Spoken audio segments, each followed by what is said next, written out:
Well, homeschool funding constitutional questions developing out of Juneau today. Legislative leadership expressing divergent viewpoints following a judge's decision calling certain reimbursements to families unconstitutional.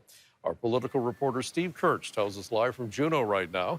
Just like the ruling, lawmakers are now focused on religious and private school payments. Steve? Yeah, lawmakers today were asked about a potential constitutional amendment as they expressed differences on private and religious school reimbursements for homeschool families.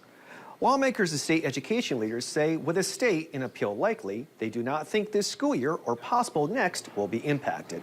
Senate leaders said today they think the judge's decision will be upheld and feel the state constitution plainly states state funds cannot be used for private or religious purposes. However, some House Majority members called the judge's decision an overreach, saying families should be able to use public dollars as they see fit. The Constitution not to support private or religious schools. I happen to like that, and I think it's the right way for public education to go.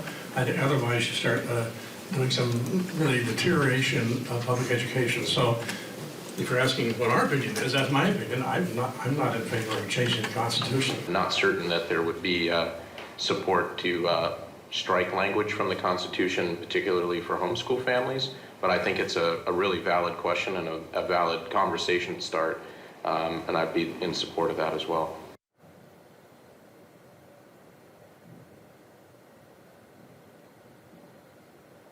Now, House Speaker Kathy Tilton said that the House majority is working with the governor's office on a legislative response for this very concerning situation, she said. But she did not give any details on what that legislative response will look like.